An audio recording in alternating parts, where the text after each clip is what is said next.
పుష్ప అలాగే చిట్టి పిక్కిలో రమ్య ఉంది కదా సినిమాలో తీసుకున్నారట. ఆ, దాని ఆ, మీద నీ అభిప్రాయం ఏంటి? ఇప్పుడు జనాలకి ముఖ్యంగా యూత్కి కొద్దిగానే బుద్ధి లేదు.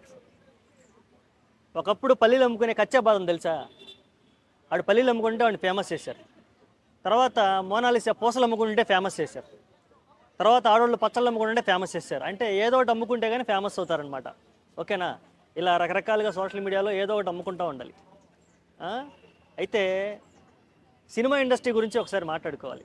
చాలామంది ఆడిషన్స్ అంటూ ఉంటారు కదా. కింద ఏమిస్తారు తెలుసా? టిక్ టాక్, ఇన్స్టాగ్రామ్ రీల్స్ ఎవరికి నాట్ అలౌడ్, మేము ఛాన్స్ ఇవ్వమని చెప్తూ ఉంటారు.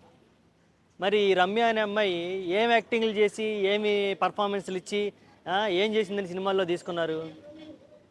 ఏ క్యారెక్టర్ ఇచ్చినా మెయిన్ క్యారెక్టర్ ఇచ్చారా, సైడ్ క్యారెక్టర్ ఇచ్చారా అని పక్కన పెట్టండి.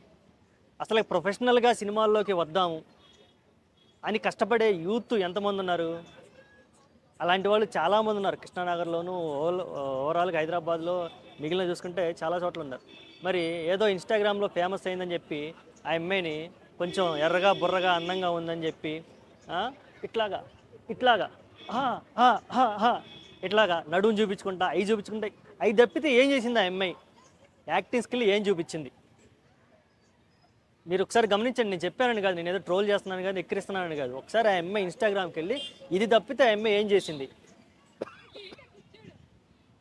మరి సినిమాలో ఛాన్స్ ఇచ్చే వాళ్ళకి క్లారిటీ లేదా? ఇలాంటి వాళ్ళని ఎంకరేజ్ చేసే వాళ్ళకి క్లారిటీ లేదా? కొంచెం బుర్రబెట్టి ఆలోచించండి. ఒరిజినల్గా కంటెంట్ ఇచ్చేవాళ్ళు చాలామంది ఉన్నారు సోషల్ మీడియాలో. వాళ్ళని లైక్ చేయండి, వాళ్ళని ఫాలో చేయండి. నడుము చూపించి, బొడ్డు చూపించి, ఎక్స్పోజింగ్లు చేపించి, ఒక బ్యాక్గ్రౌండ్ మ్యూజిక్ పెట్టి అట్టా తిప్పే వాళ్ళని ఊరికే ఫేమస్ చేసి వాళ్ళ చేత మళ్ళీ మీరు తిట్లు తిని అరే అవసరమా? ఇలాంటి వాళ్ళని ఎంకరేజ్ చేయొద్దు. నాకే రమ్య మీద కోపం లేదు, రమ్యకి ఛాన్స్ ఇచ్చిన వాళ్ళ మీద కోపం ఉంది. నిజంగా తను మంచి పర్ఫార్మరు, తను మంచి యాక్టరు, పాప ఎన్నో సంవత్సరాల నుంచి ఇండస్ట్రీలో పోరాడుతుంది, తాట తీస్తుంది. అసలు యాక్టింగ్లో ఎన్నాళ్ళు ఈ అమ్మాయిని మిస్ అయిపోయాం అంటే సినిమాల్లో తీసుకురండి. ఇలాంటి వాళ్ళు బొచ్చెడు మంది ఉన్నారు.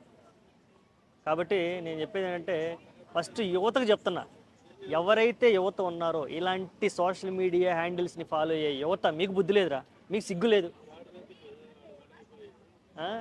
మీ జీవితాంతం ఇంతే. ఇక్కడ లైకులు కొట్టుకోవడం, అక్కడ కొట్టుకోవడం, ఇక్కడ లైకులు కొట్టుకోవడం, అక్కడ కొట్టుకోవడం. ఇది అర్థం అవ్వాలంటే మీకు కూడా మినిమం డిగ్రీ ఉండాలి.